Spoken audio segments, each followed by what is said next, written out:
The next morning dragged on as I waited for my mate to return home. When he finally did, he launched into an explanation immediately, his voice laden with exhaustion and concern. Trisha had a high fever all night. It wouldn't go down. Is everything okay now? I asked, trying to maintain a semblance of interest. The name Trisha felt foreign and unwelcome in my ears. Yet, I knew that she was Trus's daughter. Funny how my mate cared about another woman's child better than his mate. He paused mid-motion, annoyance flickering across his features. Are you being sarcastic again? His sigh was heavy with weariness. Whether genuine or feigned, I couldn't discern. Look, I didn't sleep all night. I'm very tired. Then you should get some rest. I'm going for my duties. I turned away, reaching for my bag. The duties of being the Luna demanded my attention. Laurie, he interrupted, pulling me gently. What is it? We'll make it up for the mateship anniversary celebration next time, okay? His attempt at reconciliation was met with a ghost of a smile. From me, devoid of any real emotion. I'm not mad. He hugged me, but the gesture felt hollow, his promises even emptier. There's a wolf gathering this weekend. He murmured into my hair. Many packs will attend. Let's go together. The Golden Moon Pack held a prestigious position not only in Bellflower Town but also in neighboring territories. Every gathering meant socializing with other alphas, who often sought to curry favor with Ron. Mating with him had once seemed a blessing, but as his Luna, I felt nothing but numbness. Despite my efforts, the elders and warriors of the pack still regarded me with disdain, likely viewing me as little more than a servant. In the past, I often brought meals or medicine to Ron, even in inconvenient situations like his office. Yet, he never respected me in front of others, especially not the elders or the Omegas. Reality snapped back into focus as Ron gritted his teeth in frustration. Well, suit yourself. I didn't attend the gathering, but I hadn't expected him to take Tracy instead.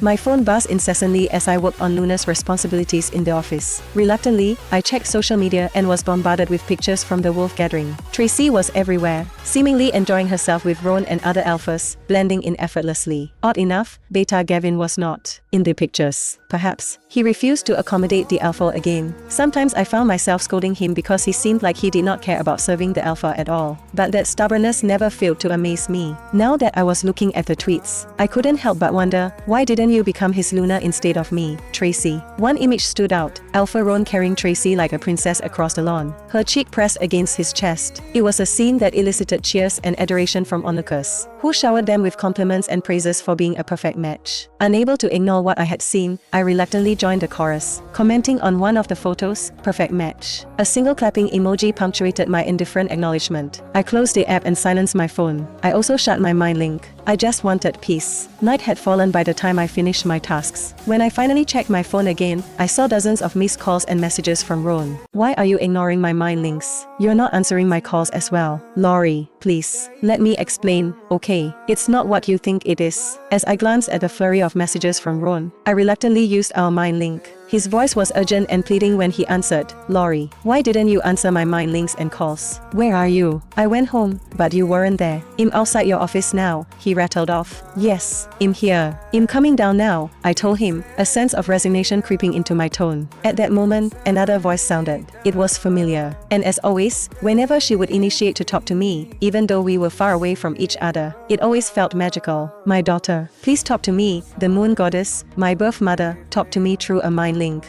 I sighed as my fist balled. Mom, Laurie. She seemed so excited, but at the same time, I could feel her worry all the way down here. I know everything that is happening. Please, my dear, can't you leave that place already? I can break your mateship. I can sever your fate with him if you want me to. Just please. She was almost begging me. If I were who I was before, I would have declined. I would have been angry, shutting her down. But the idea of ending this mateship seemed good in the ears now. I was tired. Was being wolfless worth it? Of course not. Of course not. Not even my mate was constantly cheating behind my back. Not when my alpha thought of me as a replacement for his first love Tracy. Now that her mate, her alpha, had died, she was back. And now, all his attention was on the woman and her child. We can wake your wolf up. I promise that. Okay, just choose yourself this time. Choose to leave. As I descended to the ground floor, Ron's car pulled up. He got out and walked over, taking the folder from my hand. Let's go home, the alpha said, his voice tinged with a mix of concern and weariness. I reached for the car door, but my stomach twisted at the sight that greeted me. Tracy sitting comfortably in the passenger seat. She smiled at me, her apology ringing hollow as she chirped. I'm sorry, Laurie, I get carsick easily. Could you sit in the back for now? The audacity of her intrusion, not just into our mateship but into my personal space, was a bitter pill to swallow. The alpha, ever the accommodating mate, interjected before I could object. Laurie, Trus's stomach is sensitive.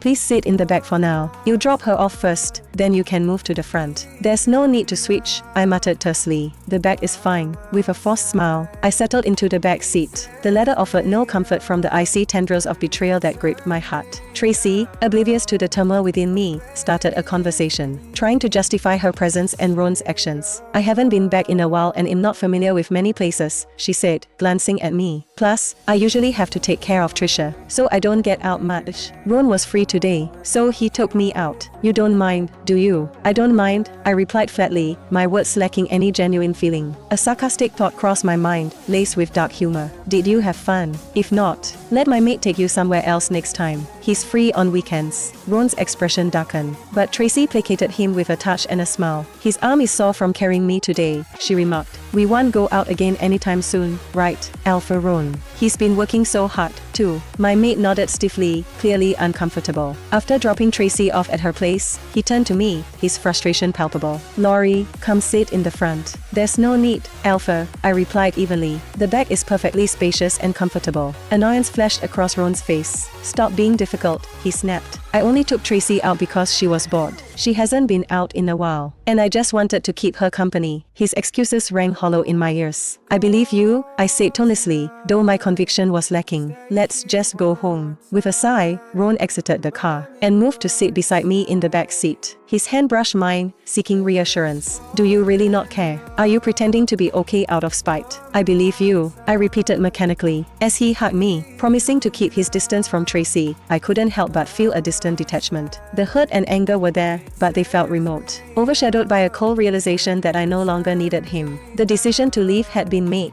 silently and resolutely. Maybe, ending this mateship was better. Okay, I murmured, the words almost lost in the growing chasm between us. My mother was right. Staying here was torture, and the more I lingered, the more I lost myself.